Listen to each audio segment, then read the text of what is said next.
on. As you can see, I've got a few different bags of compost here. So I'm going to try and test them. You know, it's a bit later in the season for testing, you know, but I thought there's still things I can grow in it, you know, like potatoes, strawberries and things like that. So I've got 4 big bags, 50-litre bags, a grow bag and a small bag of the seed sowing stuff.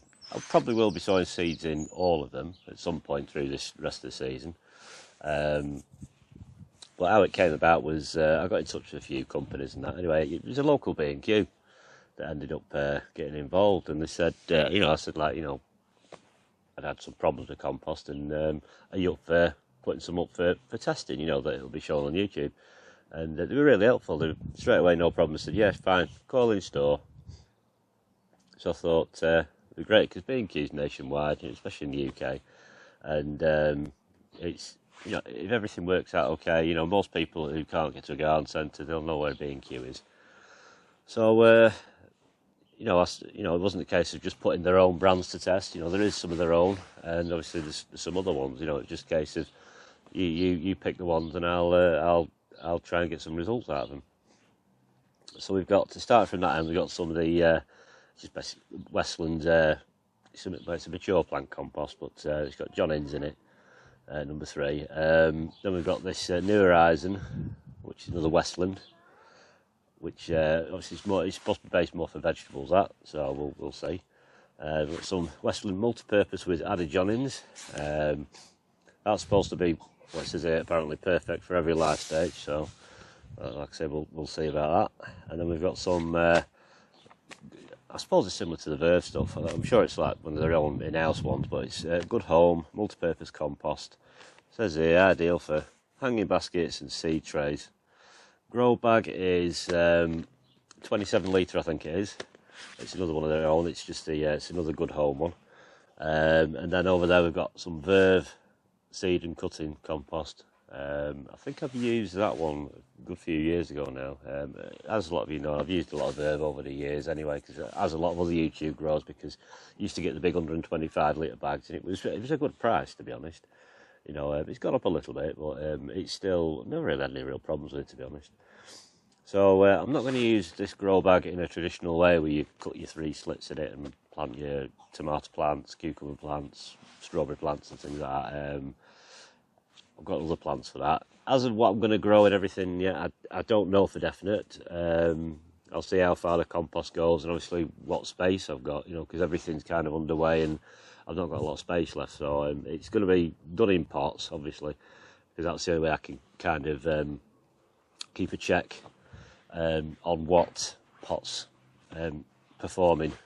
I pretty much presume for a lot of things they'll perform similar. You know, regarding prices, I don't know, because I say they donated all this for me to put to the test. So thank you very much, B&Q, for that. I'm sure if it works out good, then great. But if there's any problems, I'll show them as well. You know, like I said to the actual in-store manager, you know, I have to be honest, and if things don't do well, that's just the way it goes. Because as you know, some of you have seen that I've had some problems with the brand of compost. That's not going to be put to the test. I'm not saying it's a bad compost, but you kind of lose your faith in it when you've had a bit of problems. So you think, well, I'm a bit cagey about using that stuff again.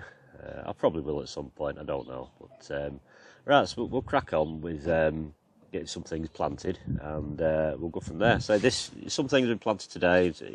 It'll be season long, this, you know, it'll probably start now. There'll be some, you know, planting things and sowing things. So I'm going to use some seedlings I've already started. You know, yeah, some of them didn't have a great start, but it's just see how they perform in these composts once they're in the growing stages, if there's any sort of difference in speed or sort of produce. And some people might pick up, you know, little ideas on how to grow if you haven't got a big garden or anything like that, what you can do in pots. So we'll crack on with a good old usual start thing, and that's potatoes. Well, I've got some pots here. They're only 12 litres, but they are big enough. Plenty for one seed potato, because I'm doing earlies. So but I'm going to try and squeeze 2 in. I'm not going for big potatoes. I'm going for more like kind of short, probably 10-12 weeks. So you're kind of looking middle of July. So I can get, I'm looking for more of an amount as like a salad potato rather than a boiler as such a big, you know, jacket or anything like that. So these are just for your little nice little salad potatoes. Because these pots have got quite big holes in the bottom. I've got a little bit of old manure here. Just going to put a real thin layer just to cover them holes, because some of these composts might be quite fibrous and some of them might be quite loam based, so I don't want them just falling through. You know, you could put a piece of card or some grass clippings or some straw at the bottom, but not too much. I'm keeping it minimal because I don't want to have it having any effect. You know, because after all I am sort of putting this compost to the test, so I don't want the manure to be sort of an enhancement. It's barely covering the bottom at all, that, to be honest. Like I say, just help stop some of it fall out.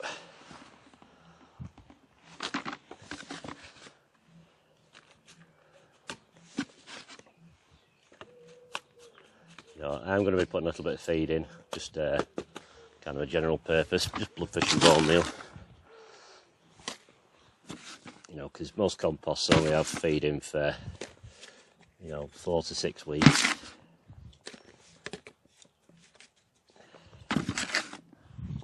So, bloodfish and bone meal, just give them that a little bit longer.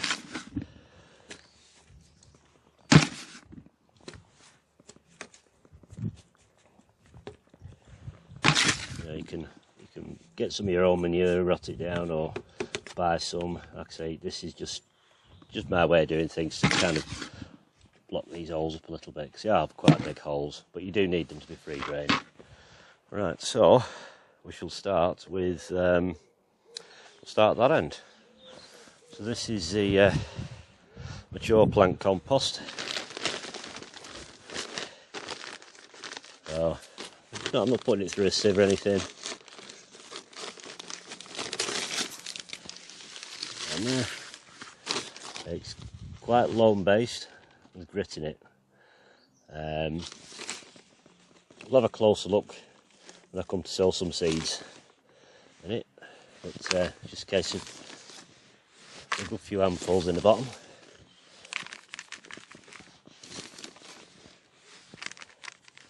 Like so. It's probably filled to sort of like here, and then get some seed potatoes. These are what I've got left over. I was one short, but I actually had some jazzies left from last year, so I've got one of them is one of my own, but they're all jazzies, should be okay. So I'm going to put 2 in.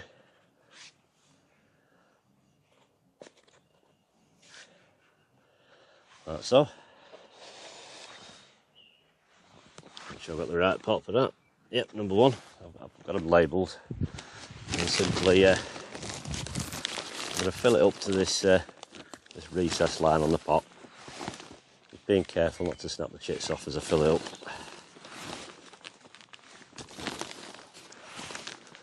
It's got like little granules in this, so they kind of do look a little bit like worm eggs, but not, it's kind of a feed.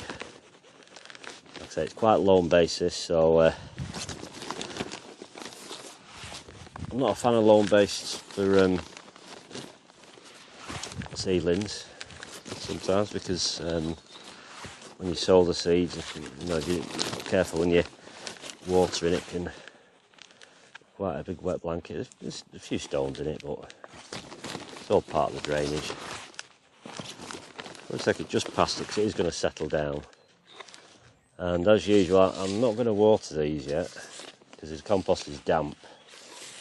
So some of you know I tend to not water until I start seeing signs of growth, because you know it is still quite cold. That's that one. That's that done. Found my scissors. Now we'll try this a vegetable one, which you think will give you the best results. We shall see.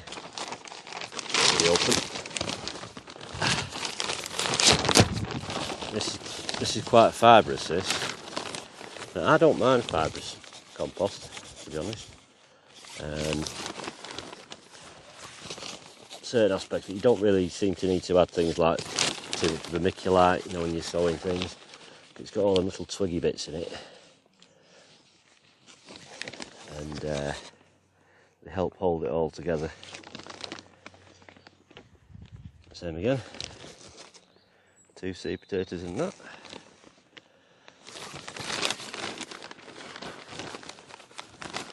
So we can get a £2 or £3 off a pot. That's plenty. Now with the fibrous stuff, you do have to sort of like just kind of break it up. You know, it's like if you try and put it through a sieve, a lot of it won't go through. You'll end up with quite a lot of fibrous stuff, but it is good for like when you're emptying pots out. You know, your root balls all bound together with all the fibres. Like I say, it holds water, but yet it drains freely. It always kind of remains quite spongy and soft, so yeah, I don't mind it. It's not chunky, but it's just plenty of fibres. I think it's probably a no. I don't know for definite if any of these have got any green waste in it.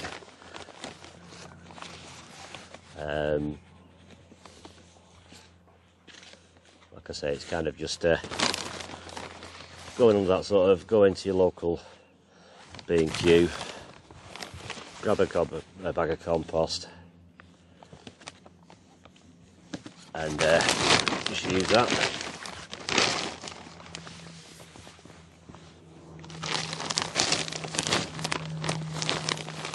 So I decided, you know, I thought, well, I'm not going to bother feeding these at the start. I'm going to let them, you know, use some of the actual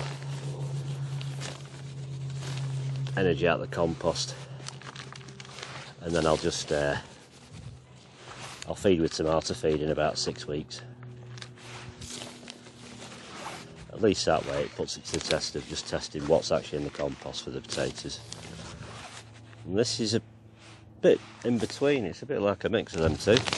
Obviously that'll probably be the John Innes, because that's quite a loamy base.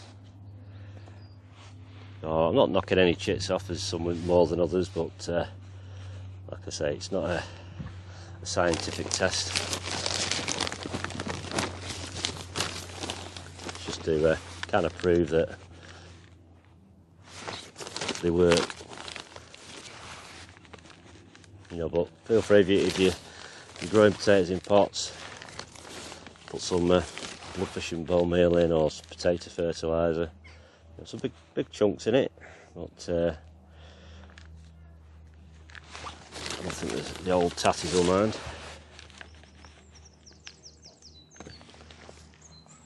Yep, right one for that.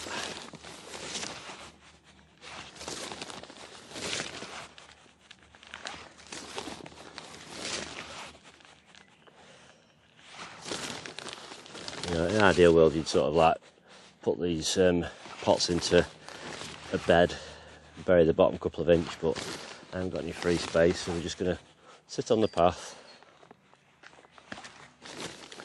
and just get sort of waters regularly, and then once they kind of probably like in 6 weeks time, I'll feed weekly then, because that's when they start to really start bulking. Right, last 2 tatties in these tubs. This is the GoodHome compost. Very similar to Verve, a bit more crumbly. You can tell when you've got like a dark compost, it's been composted at a higher temperature. But if you get something like a real, you know, light in colour, they've just been done a bit slower sort of thing. The thing with hot composting is you tend to kill the microbes in it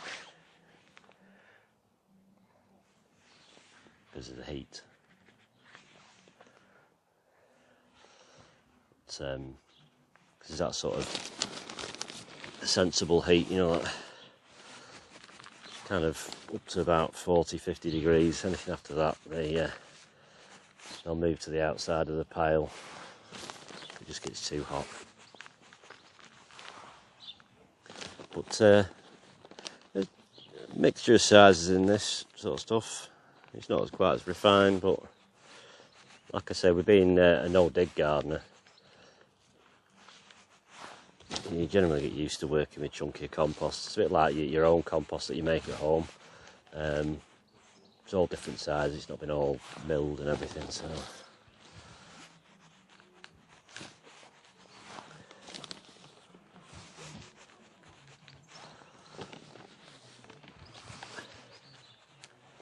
We shall just see how these get on. I mean, if I wanted to, I could always mix a bit of bloodfish and bone into the top bit, but like I say, I'm not going to bother. See how well they do without it.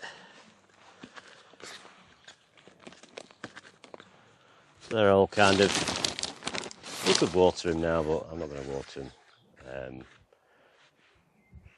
because they're damp. They're not dry, they are damp. So that's them four done.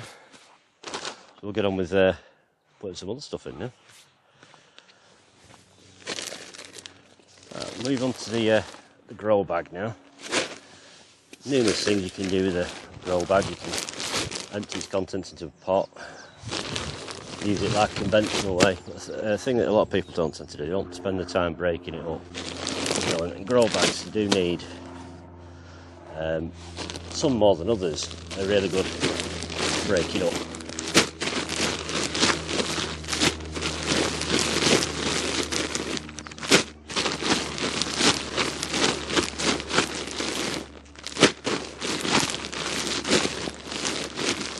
Yeah, and they're quite lumpy.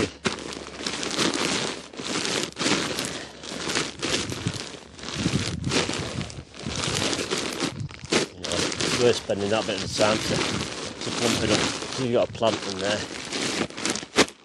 It's trying to put roots into a concrete pillow, really. So spend that bit of time breaking it up.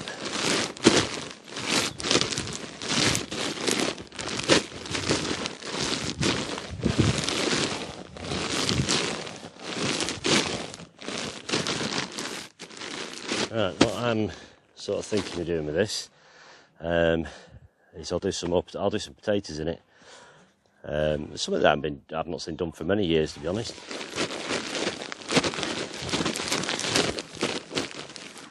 So, the old-fashioned way, you used to cut the top half and you'd lay it over like a little brick wall or something like that, and you'd have half each side of the wall and put a potato in. But I don't know if the plastics are really strong enough for that now.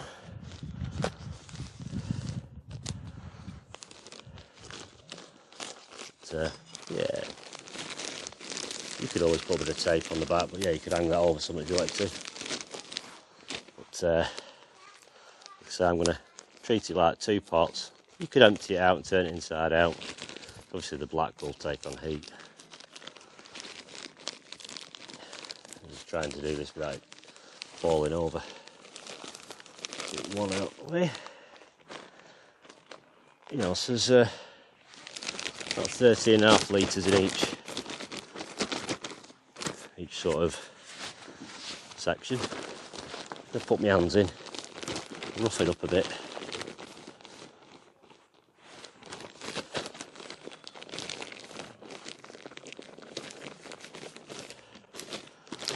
But if you've got a garden fork, that's great, but otherwise if you use scissors, prick some drainage holes.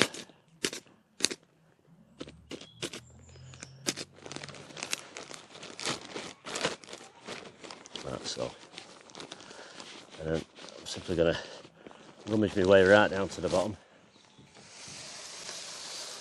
I've got two varieties of potatoes here. I've got Charlotte.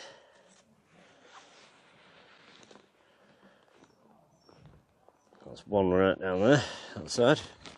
I'll come over to the other side. Dig another hole. Pretty much all the way down to the bottom, more or less.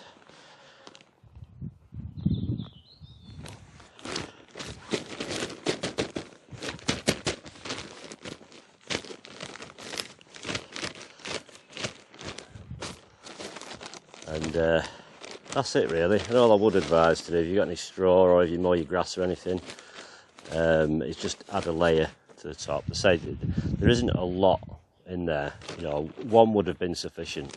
So I am pushing it a bit with two in there.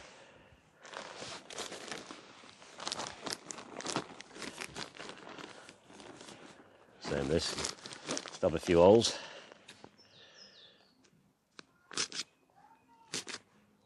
So you can get a garden fork, and he has got some drainage holes, but they're only tiny. There seems to be a bit more in this one. I might stick a couple of handfuls of that one in there.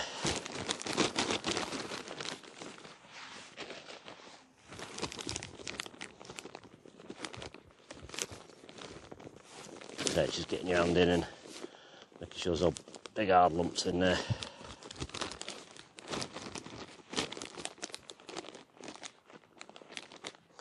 Put gloves on if you want. I've got some, but I just I don't know, it's just a thing your hands tell you a lot on how damp things are, and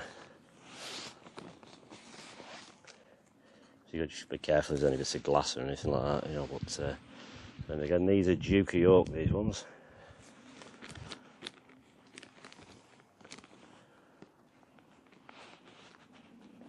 I'm not going to label them because I'll be able to tell at harvest time which is which, because the Charlottes are more of an elongated, and the Duke of Yorks are a bit more of an oval shape.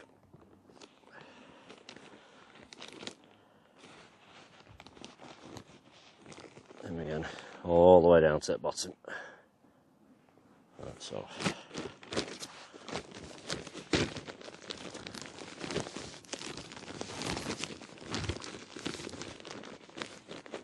You know, and you can roll the top back a bit if you want, you know. You know, and if you've got any more compost, you can top it up a bit as you go along if you want to. But, yeah, I think one superset would have been quite sufficient in that, but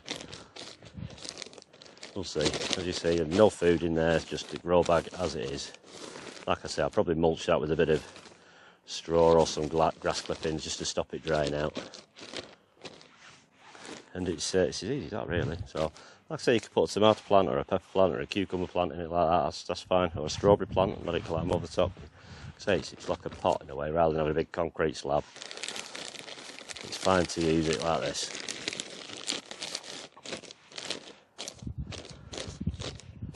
So that's all the spuds I intend planting this year. Well, this side of the harvest season anyway. So we'll just have to follow them and see how they get on. Right, I've got some, these are 5 litre buckets, these are. In the bottom, just so it doesn't pool with water, I've just got like some crushed cans.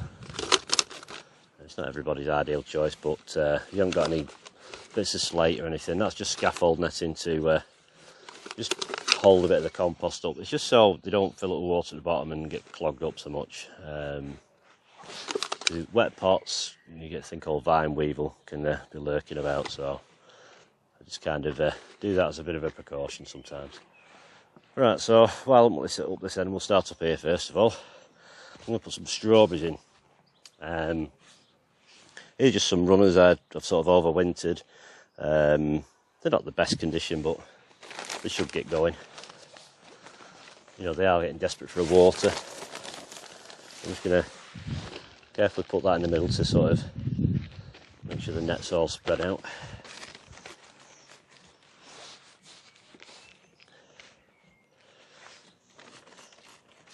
What I will do with these, I'll put a little bit of blood fishing bone in these.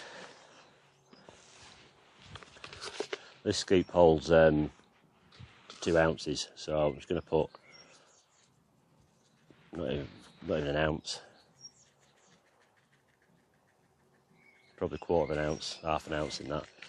Just mix it round into that bottom bit. Just a bit of supplementary food. And I'm going to use the older empty pot method.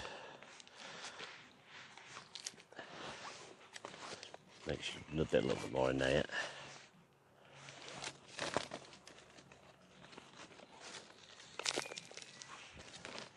And just fill around it.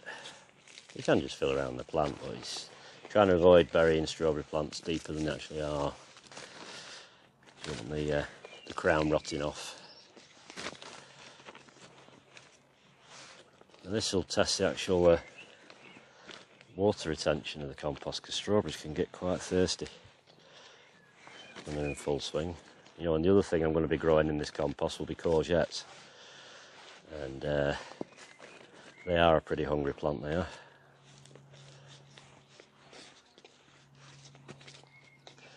Just tap that down, that'll give me my rough sort of outline. Simply get my strawberry plant, pop it out, and just nestle it in like that. A little bit of compost around it, 'cause it will sink, and I'll probably put a little bit of straw around these as well for a bit of moisture retention, just around the tops.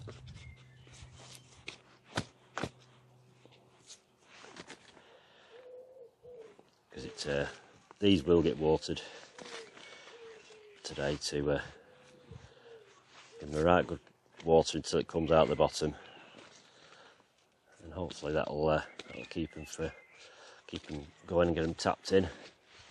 So that's the GoodHome stuff. Come to this the multi-purpose compost with John Innes, pot number 3.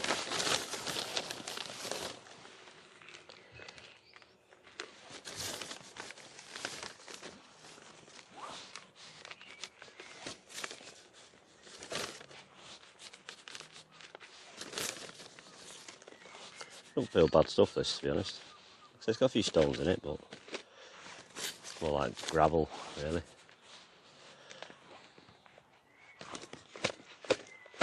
When you tap it down like that, it kind of just mimics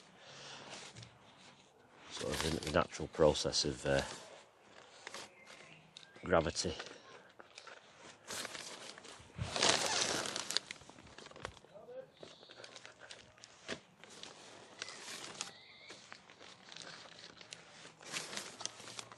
I think these strawberries are Florence variety. These are Florence or Vibrant, I can't remember offhand.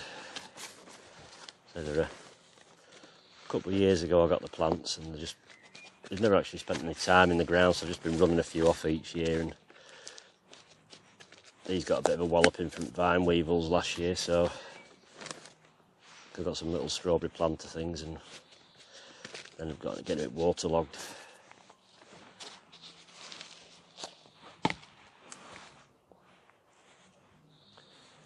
A bit more compost in the bottom of that. Like so. So that in like that.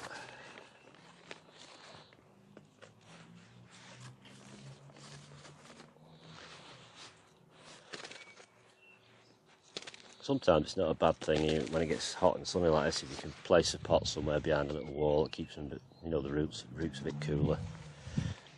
Because I imagine like a lot of plants don't like getting the roots hot. Right, we shall this one now, which is the veg growing stuff.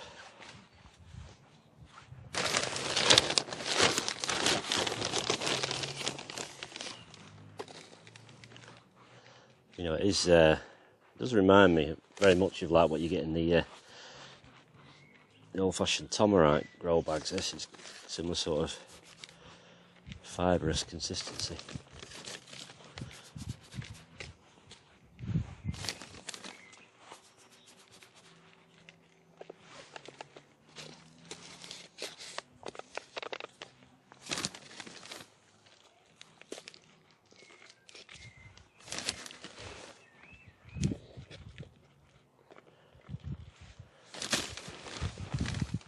I imagine the strawberries will quite at home in this stuff. A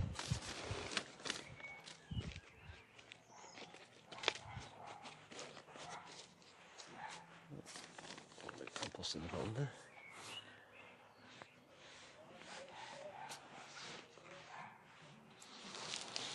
I'll stop these from sending out fruit, flowers, for a little while anyway, just to give them a chance to get some top growth on.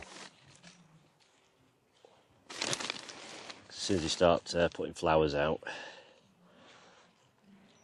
kind of starves the plant of a bit of energy to get actually growing. You know, you're trying to aim for a sort of bigger strawberry plant really to start with.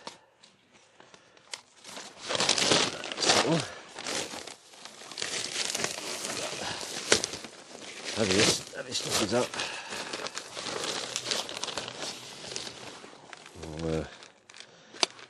Might do alright in this, I don't know.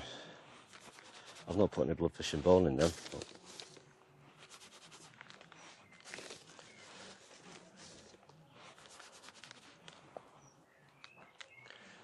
never mind, just I'll just leave it to that one. So that one does like ridiculously better than we know it's due to bloodfish and bone. Because I can't imagine it being too dissimilar. I don't think there's any sort of miracle compost out there.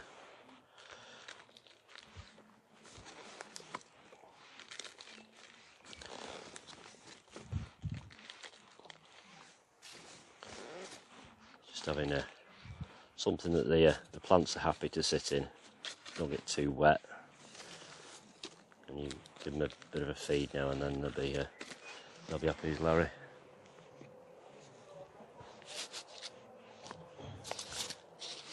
And this is quite similar, because this is a mixture like my own compost with a bit of sand. It's very similar to what's in here at the moment, so the roots will probably be quite happy to tuck into that. A bit more in there.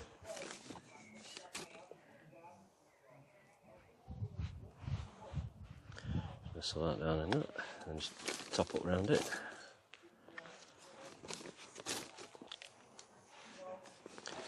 Strawberry plant roots can quite easily fill a pot. Like I said, 5 litre pots these, but like I said, they're sort of up to there. They've got crocking at the bottom to help with the drainage. That's the 4 strawberry plants done, so we'll see how they go. Right, that's everything topped up with straw on top. Just help to keep some moisture in. We have had a little bit of rain, but they've not been heavily watered. I mean, obviously I've watered the strawberries, but the potatoes I've not actually watered, like I say, because it was fairly damp enough anyway, and I don't want to risk any chance of rotting the potatoes off. Same with the ones in the grow bags over there. I had some of these little Mazur lettuce seedlings, so I've used these pots that the strawberries were in, and I've put just one of them in each one of them. And pots, they're all numbered accordingly. So it's like all these ones are the GoodHome multi-purpose. So we'll have a look regarding like what's actually in the compost peat-wise, because it's inevitable. It's all going to go peat-free eventually. I don't mind peat content at all. Sometimes I've tried substitutes and they dry out a bit quick. Leaf mould is a very, very good peat substitute if you can get enough of it and wait a couple of years for it to break right down. So let's have a look what's actually in it. So in the GoodHome one is there's no peat. Then we have the Westland multi-purpose compost with John Innes, and there is probably about just under 50% peat content. Then we have the New Horizon by Westland again. That's the all vegetable compost apparently, and there is no peat in that. That's completely peat free. And then we have the John Innes mature plant. John Innes number 3. There is about the same again, peat content, just under 50%. My preferences, off feel of the compost, I've got 4 here.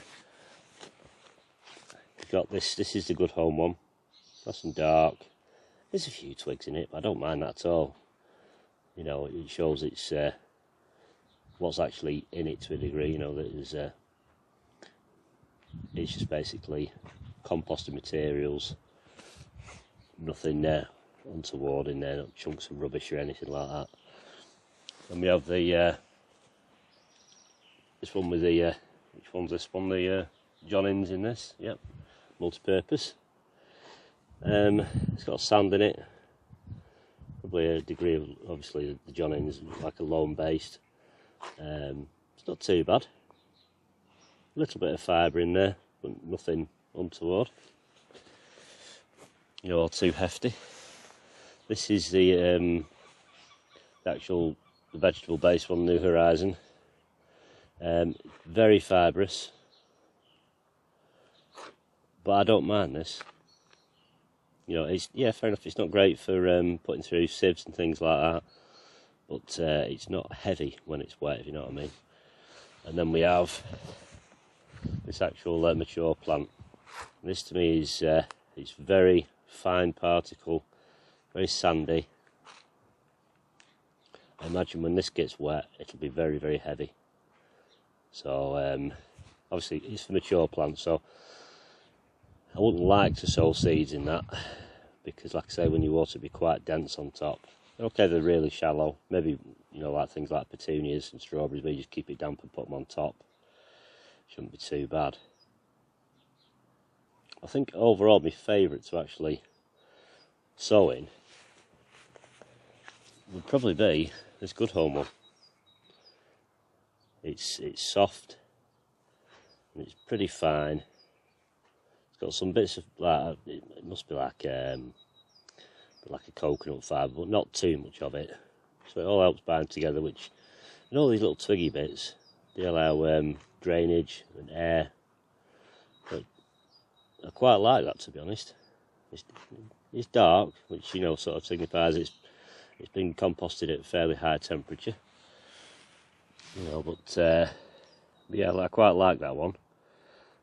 Say, I'm not a big fan of anything containing John Innes myself, even though it was a big seed compost, you know, a long time ago, and still a popular one today. You know, a lot of people stand by it, but personal experience, I've not had great joys with it.